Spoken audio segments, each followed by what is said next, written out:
Thank you everyone for coming. Quickly, I'll just go through some housekeeping. So we will have Maria's presentation first and then questions at the end.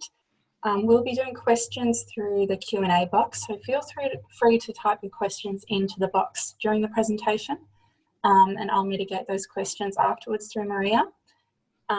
You also have the option of using the raise your hand function in the Q&A part of the webinar, so that you can properly articulate everything. Please keep in mind as well that we are recording this webinar for others to watch afterwards. It will be posted on YouTube and on the OPUS website. And Maria has said that she'll make her slides available. So today we welcome Associate Professor Maria Inacio to share her experiences, tips and tricks when applying for fellowships and grants. Maria is an epidemiologist working in data registry, optimisation and translation. She's the Director of the Registry of Senior Australians at the South Australian Health and Medical Research Institute. And she was recently awarded an NHMRC Investigator Grant Fellowship to expand her work with ROSA and investigate better ways to monitor and deliver quality healthcare to the elderly. We're privileged to have her on board. And though Michelle Dowsey is no longer able to present with her today, I'm sure she'll have some fantastic insights from her personal experience. Thank you very much, Maria. Over to you. Thank you so much for that introduction. And thank you so much for the invitation to come and share my experience with you. This is a bit unusual, first because I'm talking at a screen and I can't see anybody's faces. And second, because usually most of the talks I give are about my research and not necessarily personal experience. So it is a bit odd for me. I welcome any questions later about anything that I talk about. And if you want to have a conversation one-on-one later, I'm also willing to have a conversation about it. The way I kind of structure today is really just share what my experience has been with the journey to receiving an NHMRC Investigator Grant, and then my views, and you have to take everything I say with a grain of salt, in regards to recommendations from an applicant perspective, like the things that I thought were helpful when I was preparing my application. And then also from the reviewer's perspective, because I did review the investigator grants for emerging leadership level 1 and 2 at the last round. And I actually found that as an extremely valuable experience. And I have a lot of comments about what I felt made me score applications higher or lower. And so I'll share some of that with you. So hopefully you can see here on the screen what my journey has been, which I mentioned to Samantha before. I don't know how to describe this other than I'm extremely stubborn, and I spend the better part of 5 years working towards this. But I always felt like there was very little rhyme and reason on the scores that I got, because I started off by almost getting one, and then the second year it was almost the same application, and the time I spent was a lot less than the first year, but the score was much lower. Than the second time I spent almost no time on it. I mean, the third time, and the score was back up. And then when investigator, and that was when I was applying for career development fellowships. The fourth time I applied was when the new investigator grant schemes came out. And my scores were very close to being fundable that year. But I felt like I didn't want to do that anymore. I didn't want to spend so much of my time preparing a fellowship application. And the only reason why I applied last year, and I'm glad I did now, is because my boss was essentially said, you know, you really should put your head in again, you never know. And then surprise, surprise, this was the 1 year I was actually successful. So in a way, I think this just describes stubbornness more than anything else. I guess you can say it's perseverance, but I can tell you a little bit more about what happened along the way as well that I think might have made a difference on some of the sessions within the application. But, you know, who knows? I guess what I'm telling you today is an anecdote, so take everything, like I said, with a grain of salt. So from an applicant's perspective, I felt that what was most important was that I kept my research going. Don't spend the entire time thinking about the work you're doing so you can put in a fellowship application. Spend the time you have doing research that's meaningful and important to you. And also do that research with a sense of urgency, because I think it's really easy for us to sometimes get caught up on things and trying to get things, more than perfect. And that sometimes holds us back from, making that contribution, moving on, and then later on, coming back and revisiting the question. So if you have early outcomes related to a surgical procedure that you're studying, publish your early outcomes. Wait and revisit that and publish your midterm outcomes later on, your longer term outcomes later on. Each one of those contributions are a contribution in itself.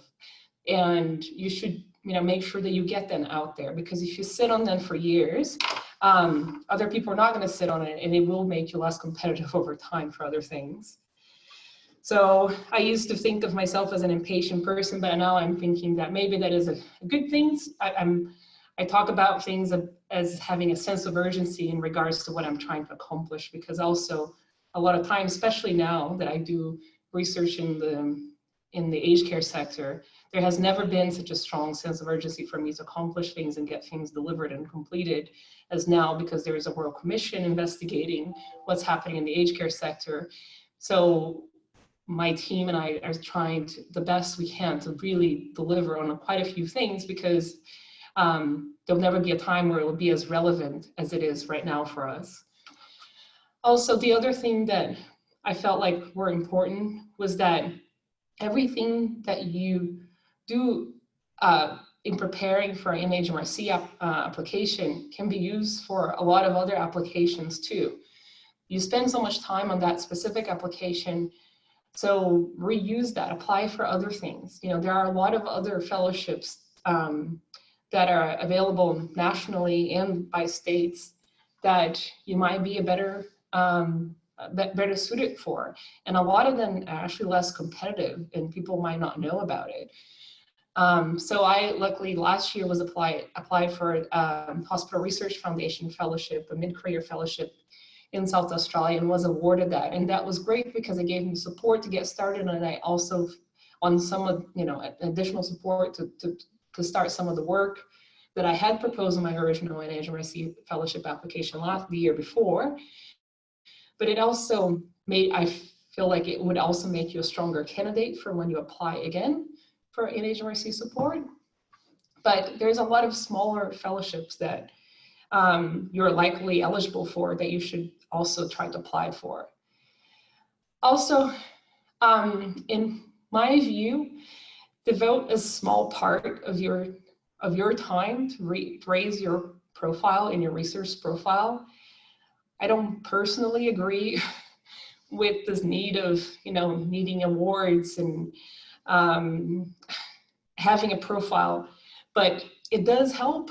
So devote a little bit of your time to make sure that that's the case. If you don't feel as comfortable with it as I don't, then do things like participate in committees that will expand your network, that will expand the reach of your work. Help organize some events that you're passionate about, that that you want to participate, like different conferences and different educational seminars like what you're doing right here. My boss is a big supporter, my boss is the executive director here at SAHMRI, of the conversation, because it reaches a bigger audience, and he's encouraged me from the beginning to make sure that we are writing articles for the conversation, that we're writing articles that does a bit of public engagement. So I would encourage you to try thinking of that, have some goals, to do a couple of those a year. So it does raise not just your work, but it reaches a bigger, the profile of your work, but it reaches a different audience. And also, don't ever stop working on professional development. Even if you're starting now and you don't have a higher degree student, become a mentor to somebody else who has recently started or is trying to transition into what you're doing. Develops better and more applied technical skills. Go take that data mining class that you've been thinking about. Go taking that data linkage class that you've been thinking about. All of that will only expose you to other things that people are doing and, you know, get some skills under your belt. And also never stop networking and getting to know people in your area so you can reach out to them when opportunities arise. And most important, when you're working towards developing this fellowship application for, you know, and I'm thinking NHMRC here from, because of what you asked me to talk about it today, don't let the scores that you get define you personally. It's really hard not to do that because unlike a project grant, a fellowship score is about, it's very personal. It's about whether you have a background that's enough for that. Don't see it that way. Don't let it define you personally because it will only bring you down. You know, think of it as there's very tough competition out there and there's a lot of different ways that you can fund the work that you're doing, and it doesn't have to be this way. So that's my view as an applicant of how I guess prepared mentally from year to year to write that application. My next bit of recommendations are from the aspect of being a reviewer on the investigator grants this year. I reviewed about 30 applications, and my background for, you know, the first 15 years of my career was in orthopedic registries, like most of you. And in the last 3 years, I've been working in registries that monitor a wider group of people that are in the aged care sector. And while I still do a lot of orthopedics research on, you know, falls, hip fractures, the focus is really in aging and aged care these days. I ended up getting a batch of applications that were all in aging or dementia, because that's the overlapping, I guess, the two overlapping areas. Some of them, even though I told them, excuse me, I didn't think I was extremely qualified, had elements of being, excuse me for a second, had like lab-based research also proposed, which I am not qualified to review. So I guess I'm bringing that up because be prepared for the people, and I know people tell you that all the time, the people that are going to review your grants are going to come from a variety of backgrounds. So you want to be ready for, you know, a lay person, I mean, obviously somebody with somewhat of a scientific background, but still who's not going to understand the lingo that you're using. So just make sure that whatever you're working is for a broad audience, but something that if an expert reviews, they will still know that you know exactly what you're talking about. And I know that's a hard, conflicting kind of statement, but you have to find the right balance. And I found people that did that brilliantly. And I thought that was so helpful for me going forward, how I need to talk about certain things. And I felt that some people really just could not do that. And that made things really hard. I think my first general comment is that your application needs to be easy to read. How it's structured and formatted and written should not be how the thing that brings your scores down. And more often than not, that was the case for me. Excuse me. After you reviewed 15 applications and you get through some that you know the content is good, but you just can't read it and you just don't have the time to invest on trying to understand what they're trying to say, you start to think, well, if they couldn't spend that much time on the formatting and reviewing and editing of this, then how invested are they on doing this? So don't let that be the thing that brings your scores down. Make sure that your application looks and feels just easy. It's funny, by the time I got done reviewing applications this time, I knew which applications came from Monash. I don't know what process Monash uses for reviewing the applications we submitted, but obviously somebody that goes through and makes the applications all look and feel the same. And it works, and it's very, very nice the way they do it. So if you've had the experience of working at Monash or work with somebody at Monash, ask them to look at one of their applications. It's just the way they format their things makes it so easy for you to read and find the information that you need. And I found that incredibly helpful. Other general comments, ask everybody to review it. Ask your partners to review it, your coworkers to review it. Ask people that you know are going to be honest about giving you feedback. Don't just ask people that are going to tell you that everything looks great, because that's not helpful. Also, don't repeat the same thing over and over. We get in tendencies of using the same kind of phrases, and we use them a lot. I do that. And I found that so annoying by the time you got done reviewing so many applications, and there's so many bits and pieces to it, and that person is saying the same thing over and over. It's very, very frustrating. Now, some of my feedback by specific sections. Publications, to me, and this is a bit in the order that I reviewed most of the applications. I started with the publications, the impact, the leadership, and then the knowledge gain. And that is because that's how the assessor's report actually gets presented to you. And to be honest, once you've gotten through that first 3 sections of publications, impact, and leadership, you're already kind of prepared for what you're going to see in the knowledge gain. So make sure that those 3 sections in the beginning impress, because that's where I think most people are going to start with. Your publication says a lot, obviously, about what you think is important, what you have accomplished. So first, my recommendation would be honest about your roles. If you're the 2nd or 3rd author, say what it is that you did for that publication. Don't say you've led the work or, overstate in a way what you've done. If you were the main person that did the analysis, that is a very important role. So don't feel like you need to say, somebody else had to do something else, and that's why they were the first author. Just say what was your contribution and be honest about it. Use the language the NHMRC has given you, because as a reviewer, that's what you go back to. You want to see those words: exceptional, outstanding, but don't just use all exceptional, because we all know it's not all going to be exceptional. I mean, according to, if there's some kind of rating there. So be honest about that as well, but use that language because it does help the reviewer. I saw a lot of people putting review papers as one of their main publications, and that's because it has a lot of citations. Make sure that these review papers truly are, in a way, groundbreaking and that are really, really important. A review paper of 5 other small studies, to me, is not that impressive.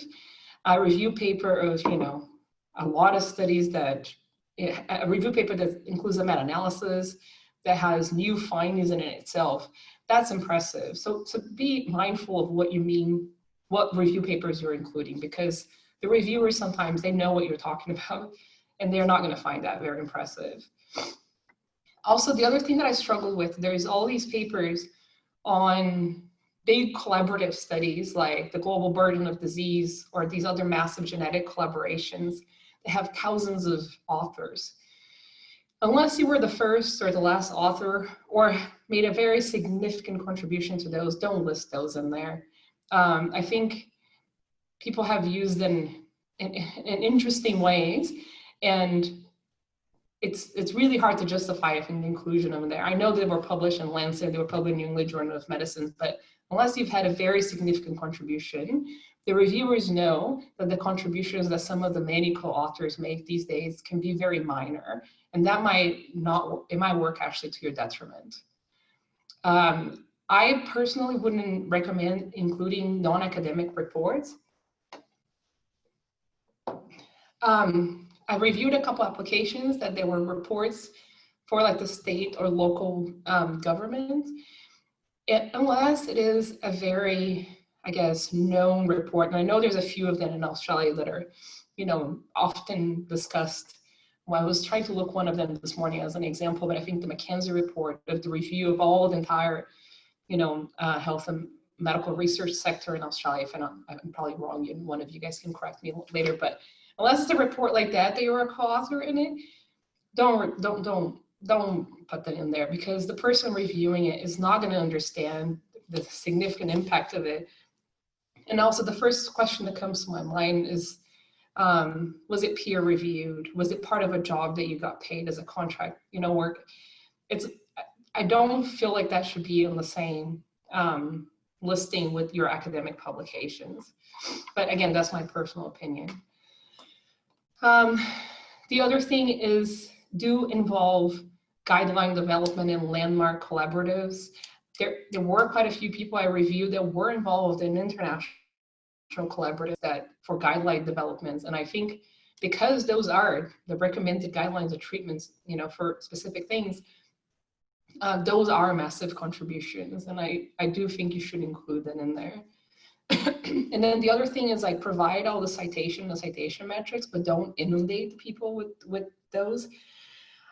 There were so many different kinds of citation metrics that I got as a reviewer. And I know what is the number of citation in the journal impact factor, but there must have been like 15 different ways of presenting that information. Pick the ones that are most standard, that people do it more often, and just stick to them, and don't inundate people with it, because it just becomes meaningless after the third or fourth citation that you're offering. The other bit is about the impact sections. I think that's the part that both as a writer, as an applicant, and a reviewer has struggled with the most. Look, I don't have the answer to how to make these meaningful, like, good sessions, other than don't repeat yourself on the 3 sessions. I saw that a lot, right? To provide evidence to everything that you put in there. And when you put the evidence, because now there's a space where you put evidence for it, include some of the, like, the impact of that evidence. So if it was a paper, include the citations in there. If it was a report, include who it was for. So try to back up everything that you say.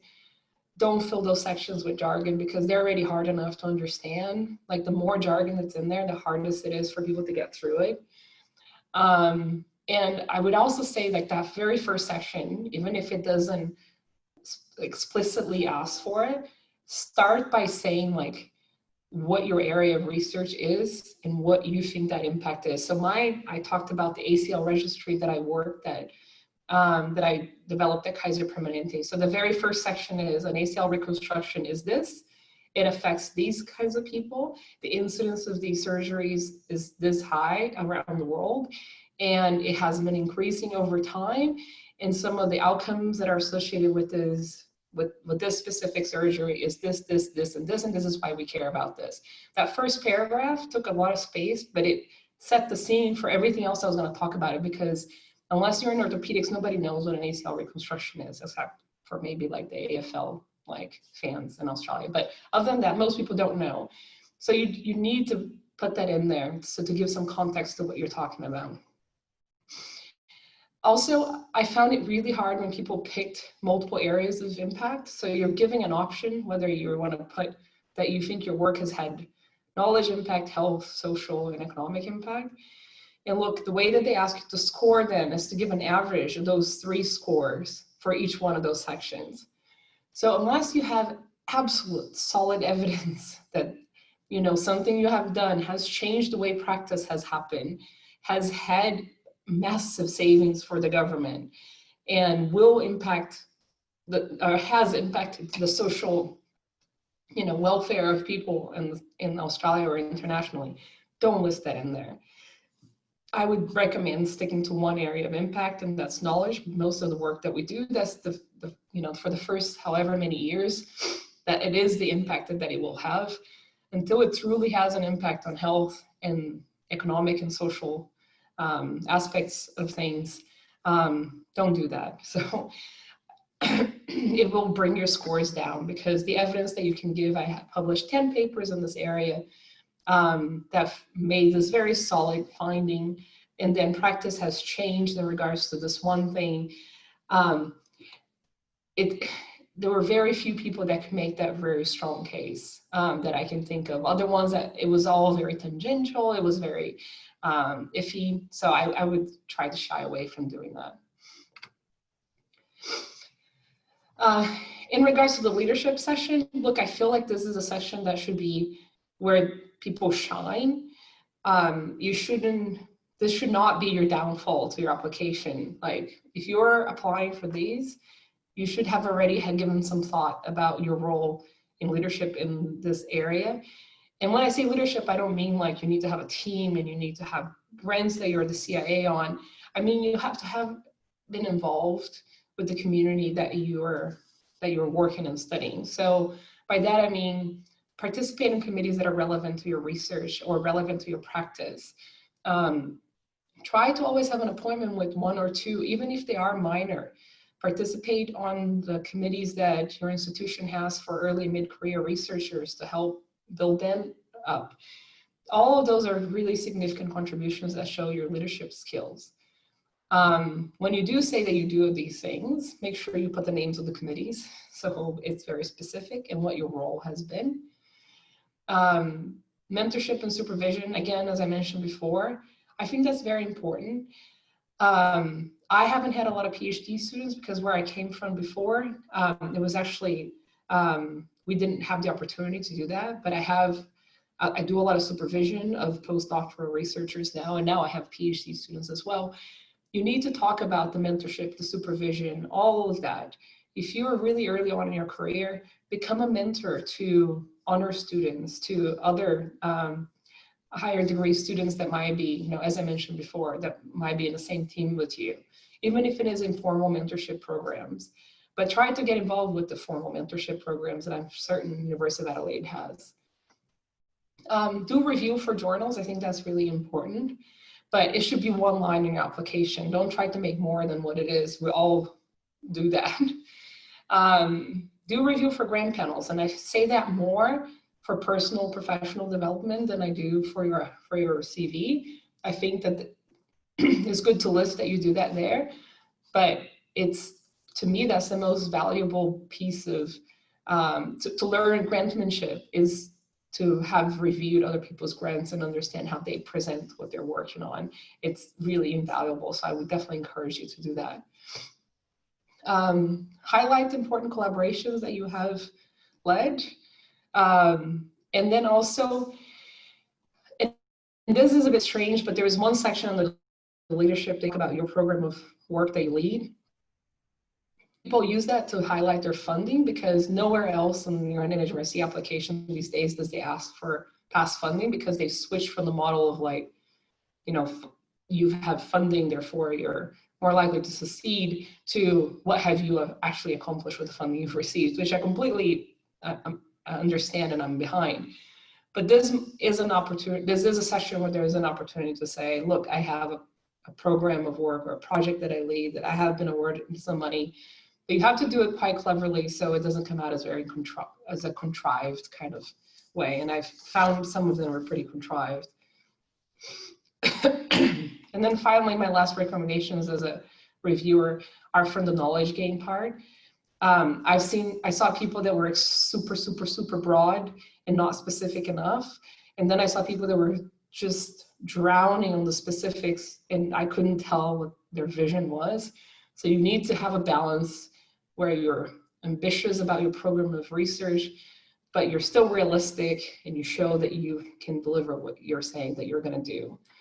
You have to show authority and excellence in your area, like you understand the topic and you will continue to develop more and more knowledge in that topic, but don't use hyperbole. Like, this is so little what you do is the best and greatest and first and whatever. Like, be honest about that. Like, the reviewers do get really frustrated after a while of hearing that same thing over and over. Try to appeal to a broad audience, as I mentioned before. Like, I was reviewing things for lab-based research. So if I didn't understand the broader context of where that fit into, it was going to be even harder for me to judge the work that was in there. Have a polished program of work. If you have 3 components to your program of work, make sure that they flow, that they kind of build on each other, that they're linked to each other. If you're going to be doing this one study here and that one study there, and they're not connected at all, it's really hard to understand where you're trying to go. So they might be separate things, but you need to talk about that in the context of the vision that you have for the program of work that you're developing and where you're going. Don't forget, it is a 5-year program application, so you have to be ambitious on what you're proposing, but don't make it sound completely disjointed. Try to the best you can outline the work that fits under the different things that you're talking about that has already got started and you already might have some funding for it. But again, don't put things in there that you're wrapping up, that you're finishing now, unless you have very clear, I guess, the directions for where they're going and how you're expanding on that. Because then you're thinking, the reviewer is thinking, well, this grant finished last year and you've already done all this, so why would I give you support for another 5 years to do something that you already finished? Like, and a couple of times I came across that and I thought it was really kind of an odd situation to be in. List projects that you're part of, but be careful not to take claim somebody else's projects. I mean, people know like the big projects that are around. This happened to me a couple times when I was reviewing things and people didn't clarify what their roles were, but it was very clear to me who the CIs were. I mean, this is projects that everybody knows about. And the way they talked about it was if it was theirs. And I thought that was really not appropriate. So I would be very careful to outline what your role is and that the person who runs those projects knows about the fact that you're going to be participating and leading this bit of work within that project.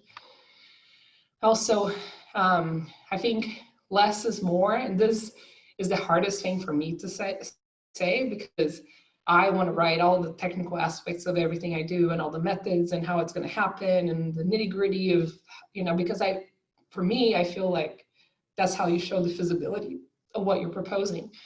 But I feel like the reviewers, you have 5 pages to do this. So you need to be able to sell the question that given enough detail for them to know that you know what you're talking about without actually going into the nitty-gritty. They don't need to know what models, specific models you're going to use and specific ways of adjusting for confounding you're going to do and specific, like secondary outcome sample size calculation. Like you just, that level of detail like takes up too much space and people are not going to care.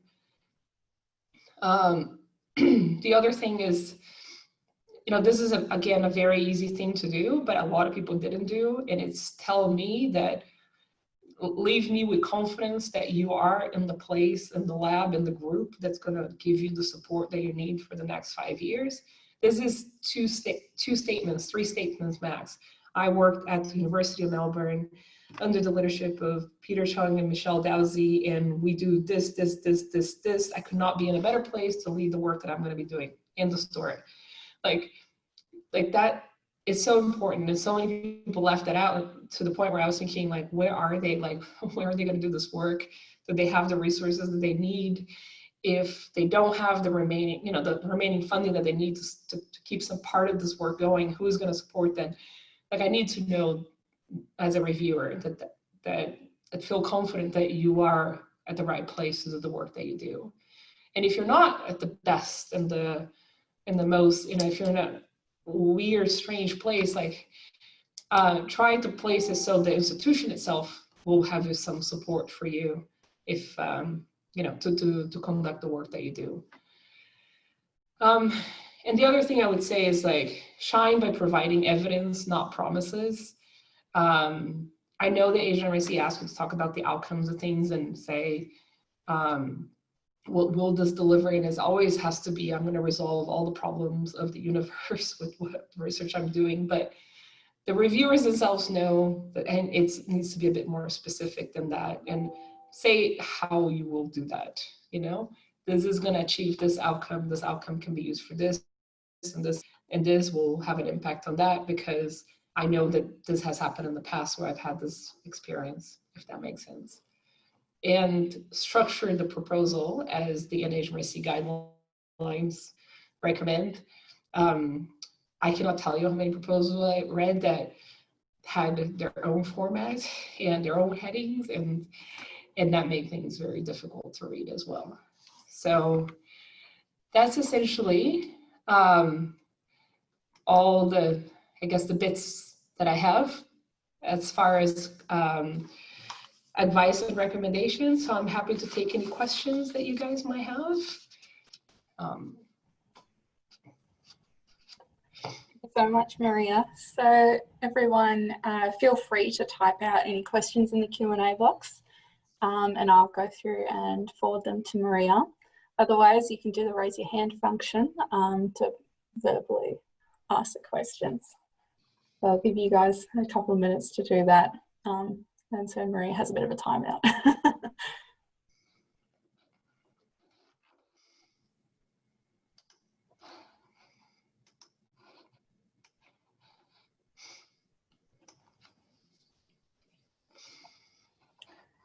Yep, so we have Sam here. There you go, Sam. Thanks. Maria, can you hear me okay?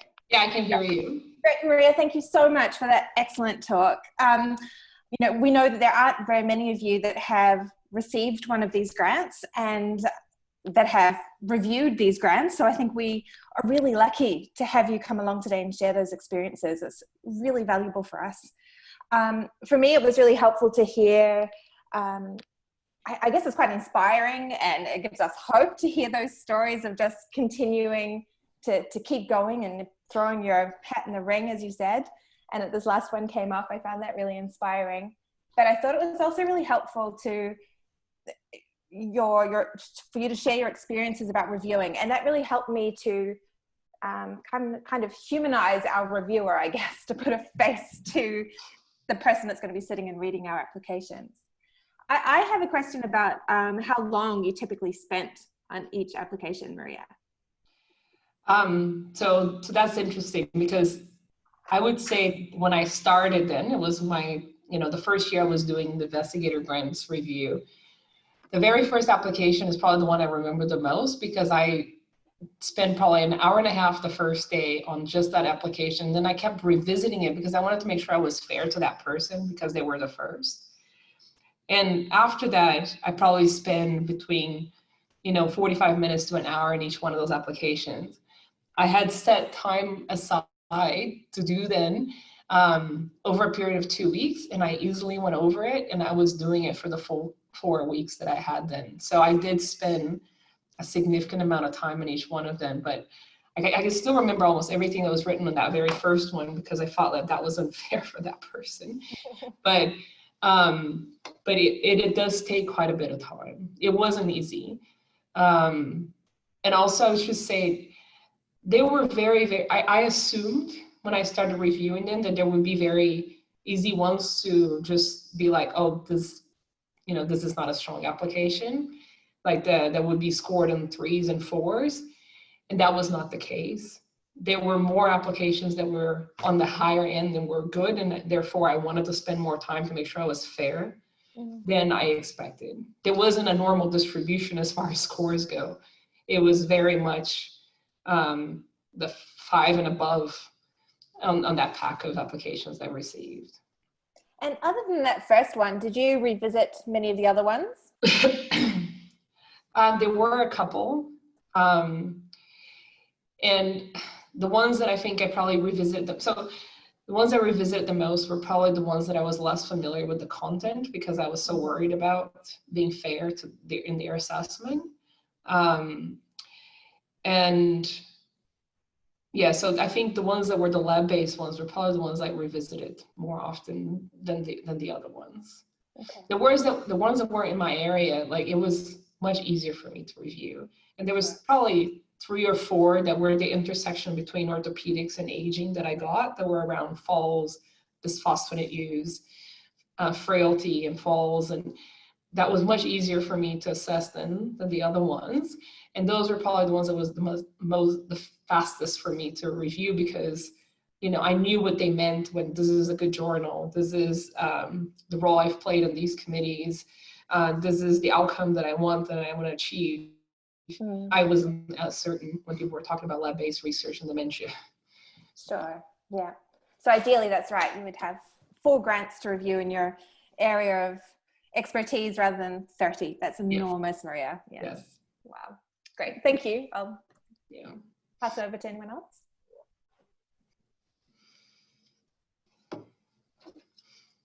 I'm muted. Any other questions from anyone? Yes, who is that?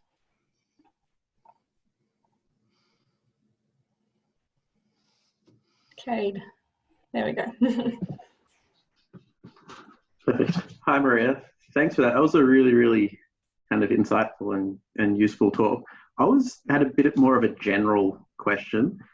Do you think that the themes that you've raised today are worth focusing on kind of while you're early on in your PhD, as opposed to just kind of focusing on learning and getting good at research? Or is this something that you'd get on top of nice and early on?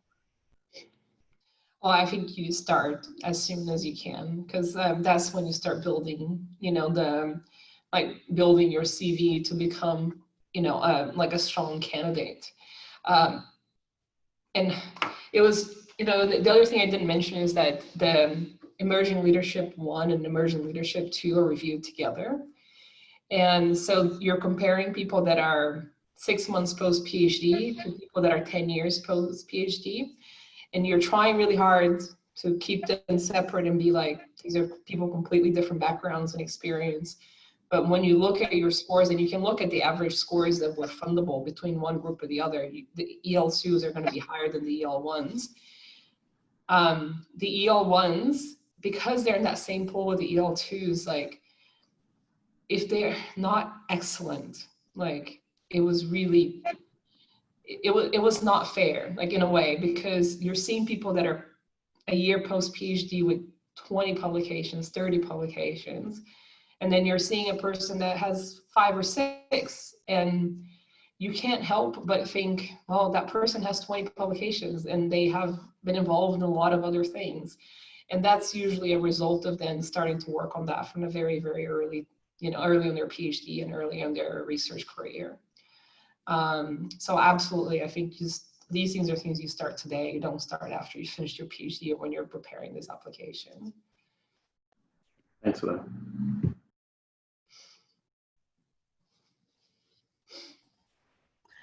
So we have a question here in the Q&A box from Nick Taylor. A specific question regarding metrics for publications. Which of the myriad of ways did you think is the best? So the 3 that I personally use and the ones that I understand, so are the number of citations that you have, and like whether it is on the top 1 or, you know, top 10% of the publications on that specific area. And you can get that from your Insight. I think Insight is the citation metric aggregator that provides that.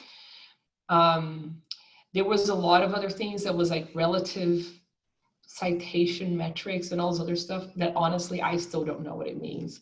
So I would stick to even Google and be specific. If you're going to use Scopus or Google the number of citations, and then one of the aggregators to give you like the ranking within the discipline.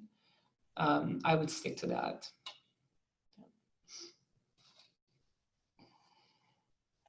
Yeah, great. It's a really valid question. And I know that they also don't want people to use impact factors of journals, but when people are not familiar with the journals and you don't have that, it makes things really hard. So if you have space, then put first ranked journal in discipline, second ranked journal in discipline. It makes a massive difference. So the person doesn't have to go look for it. I still don't know what Q1, Q2, Q3, and Q4 is, and I saw that a lot. And I suspect Q1 is probably the best, Q4 is not, but yeah, I also thought that those were a bit meaningless. But again, that's my personal opinion. So Sam has followed up here asking, what about the field-weighted citation impact? Yeah, so that's the one I'm talking about that I saw it reported quite a bit, and I'm not 100% sure that meant a lot to me. I think that your general citations, like if somebody is somewhat familiar with your area, and and I am familiar with the area of aging and dementia. If an article has 10, 20 citations, I know that that's good. I wouldn't go, and that's true for every discipline, really. Like when you start going down that path, to me, it sounds like you're almost justifying the fact that you don't have any citations on that article. But yeah, that's, again, my personal opinion, so.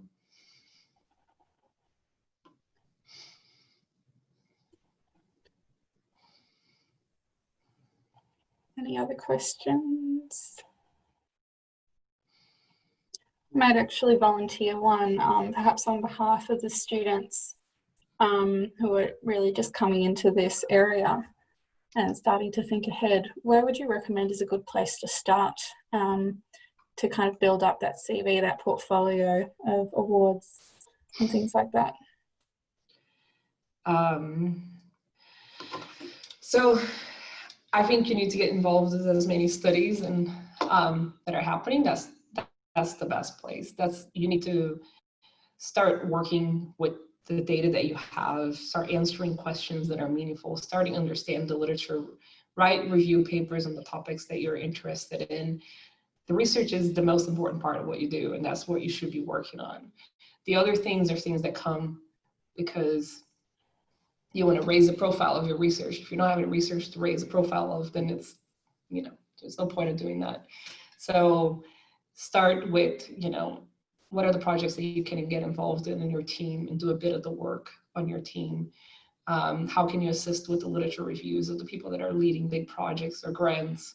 That's the place to get started. Okay. I think Anne started, there we go. Anne just says, great info and congrats on your fellowship. Thank you.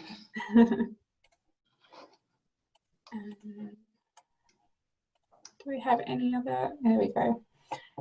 From Nick Taylor again. Maria, can you talk about the support you got from your uni's research office? Monash, for example. Yeah, so the reason I brought Monash is because for what they offer their the applicants, but they obviously do offer some kind of support because their applications all look alike. So here I put my application through the University of South Australia, and but I'm based at SAHMRI, so I actually get a lot of support from the SAHMRI research office, and they provide me support with. Actually, I shouldn't say that. As SAHMRI, what they've done, they partner us with successful fellows in the past, and so a panel that reviews your applications at different stages to make sure that they're okay with you submitting it, so that there is a certain like basic level of quality that application that needs to be submitted. So I was partnered with a senior NHMRC fellow that, you know, has a lot of experience in the area, who met with me probably once a month over, you know, however, like a 6 month period, to kind of help me organize my thoughts and then review my application. And she's my mentor to this day, and in a lot of other aspects of what I do now. And then the research office reviewed it, but the review that they do is for technical issues. They don't review the content of it, you know. They don't understand the content. And then UniSA reviewed again for technical issues. Are you doing things that you're not supposed to? I feel like that's not as much as some other universities have offered. One of the people on my team was also awarded an investigator grant, and she submitted her application through Flinders University, and Flinders did offer her some time and support to help with somebody that did copy editing as well, so had some general formatting support. You should look into and we'll see what University of Melbourne offers and take advantage of it all, because, you know, I can only make it better to get more people looking at it. So I believe Michelle has a follow-up comment on this. Hi, Maria. Thanks Hi. for the presentation. I just wanted to follow up on the comments that you were making. I actually used to work at the Monash Research Office, so I can definitely say that Monash have a very sophisticated system of actually going through applications to make sure that they comply with NHMRC guidelines, and particularly focus on the formatting. So yes, they generally can't really provide that much information with regards to content, the science of things, because they're not experts, their team. And the same for also Melbourne University. They're not as extensive as Monash Uni, but they do again provide a lot of technical advice regarding formatting, regarding compliance with the rules and guidelines that NHMRC provide. And they also provide that support for RGMS or SAHMRI as well. The other thing that I wanted to raise was also figures. In your experience, what do you think about figures? Because figures is something that breaks things up. Yeah. How many figures is too many figures? Yeah. Look, this is a part that I stress personally, because I do think if you have a figure like a preliminary data or some analysis that you have completed, these graphs that like link together and show how it's all going to work out together and going to spit out all these like grandiose promises are not impressive to me, but I get the sense that a lot of other people really like them. So I think it depends on you and what you're comfortable with.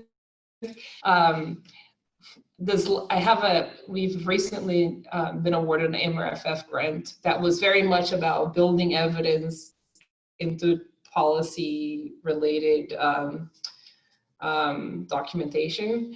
The audience was going to be people that really appreciate that kind of infographic and figure that kind of explains the process of things.